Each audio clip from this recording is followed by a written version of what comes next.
Have you ever wondered why your German ancestors left their homeland behind? What happened that made them leave the places where their families had lived for generations and embark on a journey into the unknown? And why did so many of them choose America? In this series, we explore the answers to these questions and the long history of German immigration to America. Can you imagine the journey your ancestors may have taken? Leaving behind the village streets they had known all their lives, saying goodbye to parents, siblings, and friends, knowing they might never see them again. Arriving at a bustling harbor, crowded with people preparing for departure.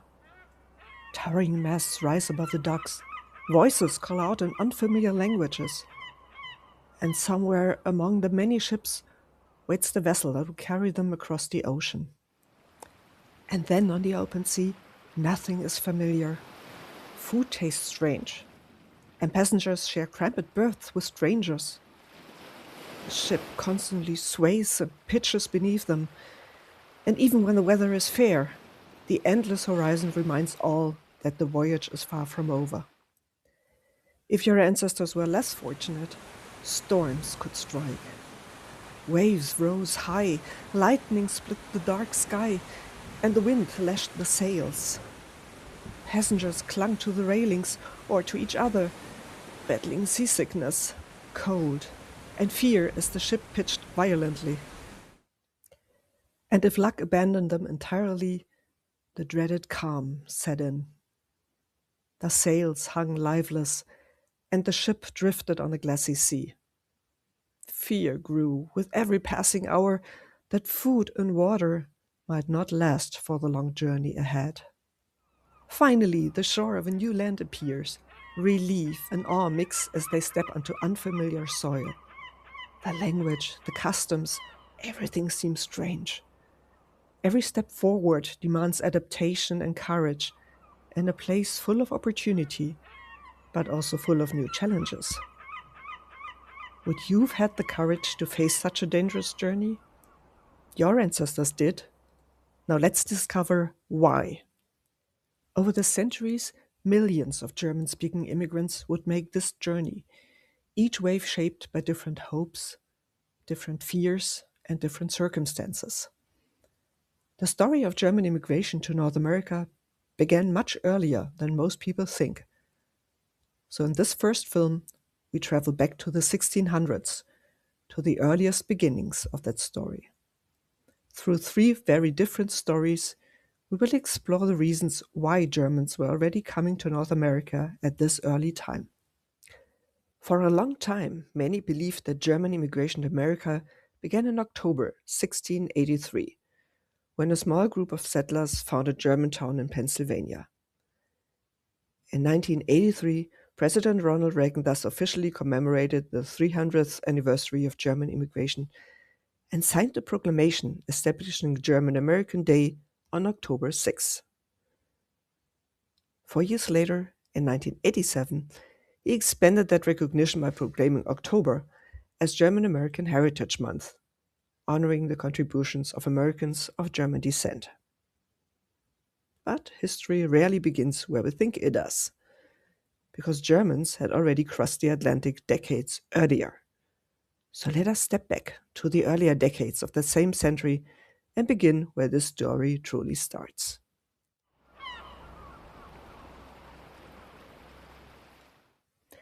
In May of 1607, 3 English ships sailed into a wide, unfamiliar river along the Atlantic coast of North America, in a region the English had named Virginia, in honor of the Virgin Queen Elizabeth I. The ships had been sent by the Virginia Company of London to establish what would become England's first permanent colony in North America, Jamestown. Among the 105 settlers was only one man who was not British.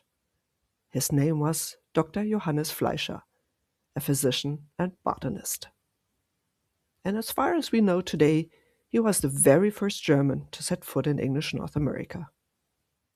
We know very little about him from the historical records, yet the path of his life speaks volumes about his courage and curiosity. He was obviously a man willing to leave familiar ground behind and venture into the unknown. Born in 1582 in Breslau, Johannes Fleischer left his Silesian homeland to study medicine in Frankfurt an der Oder, before continuing his studies in Basel, Switzerland. There he completed his medical training and developed a strong interest in botany.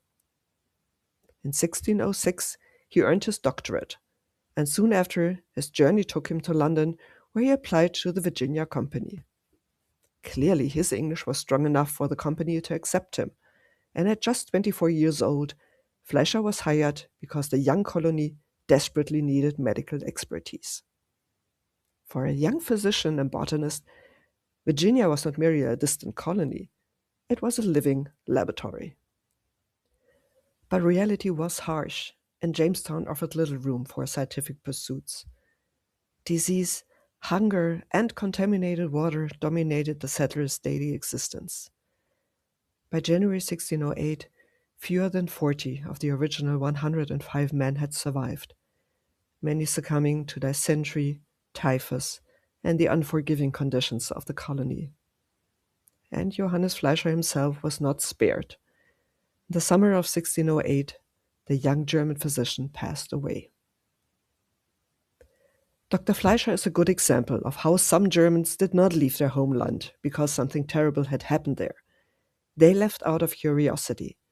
They wanted to see more of the world, to discover something new. They were adventurous. In fact, this sense of curiosity and adventure has been an important reason why many Germans left their country over the centuries. Perhaps even some of your own ancestors. What other reasons were there at the time for leaving Germany? To find out, let us turn to our second story. For this, we will travel a little further north and step into a very different colonial world. When we think of early North American settlements, most of us picture English colonies, like Jamestown in Virginia or later Plymouth in New England. That image is familiar from school lessons and popular history. But in the 1600s, the eastern seaboard of North America was far from exclusively English. Alongside the English settlements, other European powers were carving out their own footholds. The Swedes established a colony along the Delaware River. And between the English territories to the south and north lay a region that is often overlooked, the Dutch colony of New Netherland. This colony stretched along the Hudson River and included parts of what are now the states of New York, New Jersey, Delaware, and Connecticut.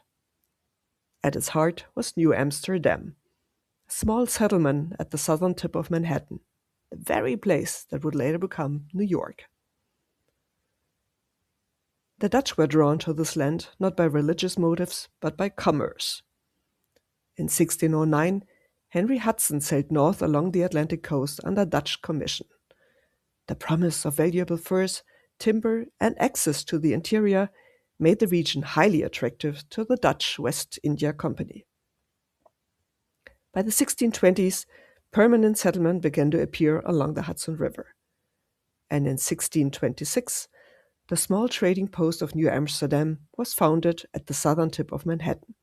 And that's why New York City is celebrating its 400th birthday this year.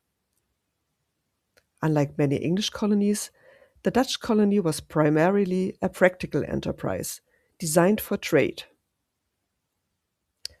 The Dutch West India Company faced a challenge in the early decades of the 1600s. Although the Netherlands was expanding its influence across the Atlantic, it had too few settlers to populate its new colony of New Netherland. Unlike other regions of Europe, the Netherlands was prosperous. Its economy was booming, cities growing, and people enjoyed a remarkable degree of political and religious freedom. There were simply fewer individuals willing to leave such stability behind for the uncertainties of life across the ocean. To solve this problem, the Dutch West India Company turned to recruitment abroad. They sent out advertisements and invitations to neighboring regions, especially northern Germany, Flanders, and Wallonia, calling on people with skills, ambition, and the courage to join the colony. The Netherlands had long-standing ties with the coastal regions of northern Germany, particularly East Frisia, as well as with Hanseatic cities like Bremen and Hamburg. There was an intense exchange between the Netherlands and East Frisia. The villages on both sides of the border were often only a few miles apart, and people shared many similarities in language, culture, and religion. As a result, marriages across the border were very common. This also helps explain something that surprises many people today. You might see traces of German ancestry in your DNA results, even though all the ancestors you know about came from the Netherlands and had Dutch names. In border regions like this, people moved, married, and interacted constantly. The border existed on maps, but in everyday life, the communities on both sides were closely connected. And these connections had existed for centuries, built on trade, family networks, and a shared language. Low German and Frisian shared so many similarities with Dutch that communication was easy, making migration smoother than one might expect. The next Germans to arrive in North America came thus from this very region. From the early 1630s onward, Germans began to arrive in New Amsterdam as merchants, craftsmen, soldiers, or with Dutch spouses. They quickly integrated into Dutch society. Church records, especially those of the Dutch Reformed Church in New Amsterdam, provide clear evidence of their presence. Among the earliest recorded entries is the 1639 marriage of Egbert van Borsum from the German town of Emden and Annetje Hendricks from Amsterdam. A simple record that quietly testifies Germans were already living in North America in the 1630s. By the time the British captured New Amsterdam in 1664, the colony had grown to around 2,500 inhabitants, and about a quarter of them were Germans. Many came from East Frisia. Towns like Emden, Leer, Norden, Esens, Wittmund, and Aurich, as well as from Bremen and Hamburg. And if any of these place names appear in your Dutch family line, now you know why. Far from being a marginal presence, these settlers were economically successful, professionally skilled, and socially active. They held positions in trade, administration, and the crafts, making their presence felt just as Dutch rule drew to a close. For many of them, the decision to leave their German homeland was shaped not by adventure, but by the hope of improving their livelihood, of acquiring land or a business, and leaving something of lasting value to the next generation. This desire for economic advancement would become one of the most important driving forces behind German migration to North America. Before we turn to the third reason why Germans left their homeland, let us pause for a moment and meet one man whose story stands out. His actions would place him at the very center of the colony's most dramatic political crisis. His name was Jacob Leisler. Born around 1640 in a village near Frankfurt am Main, Leisler was the son of a Reformed pastor. In 1660, he crossed the Atlantic and settled in New Amsterdam, engaged in trade, and accumulated a considerable fortune within a short time. By the 1680s, he was not only prosperous, but well respected, connected, and active in the political life of the colony. And all of this changed with the Glorious Revolution of 1688 in England. When news reached New York that King James II had been overthrown and replaced by the Protestant rulers William and Mary, the colony was sharply divided. Small shopkeepers, artisans, sailors, and farmers feared a remaining Catholic influence, while wealthy merchants, landowners, and royal officials valued stability and feared unrest. Despite his wealth, Leisler emerged as a leading voice of the first group. In May 1689, as the authority of James's crowd collapsed, Leisler and his supporters took control of Fort James, renaming it Fort William, and declared their loyalty to William and Mary. Leisler insisted he was not rebelling. He claimed He was holding the fort and governing the province in trust until a formally commissioned representative of the new Protestant monarchs could arrive in New York. For nearly 2 years, he acted as de facto lieutenant governor of New York. When royal troops arrived in early 1691 and demanded control of the fort, Leisler refused to surrender without their clear proof of authority. Tensions boiled over, shots were fired, and the situation nearly erupted into a full-scale conflict. Only when the newly appointed governor finally reached New York did Leisler relinquish authority. Nevertheless, he was arrested, tried for treason, and executed in May 1691. His death did not end the controversy. The colony remained divided for years between supporters and opponents of his actions. However, in 1695, the English Parliament formally reversed his conviction and officially rehabilitated him. But there was still another reason why Germans left their homeland in the 1600s, one that would shape not just individual lives, but entire communities in North America. Let's return to the story we briefly mentioned at the very beginning of this film, the origins of October as German American Heritage Month. While Germans were already living in New York and other colonies decades earlier, a new chapter began in 1681. That year, William Penn, an English Quaker, received a vast tract of land in North America from King Charles II. The grant was not merely an act of royal generosity, it settled a substantial debt the king owed to Penn's late father.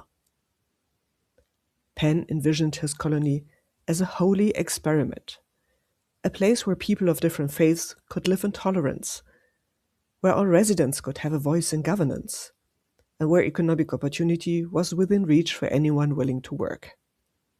In 1682, he founded the city of Philadelphia as the center of this new vision. And to turn this vision into reality, Penn actively recruited settlers across Europe, including in the German-speaking states, inviting those seeking freedom and opportunity to help build a new society in Pennsylvania.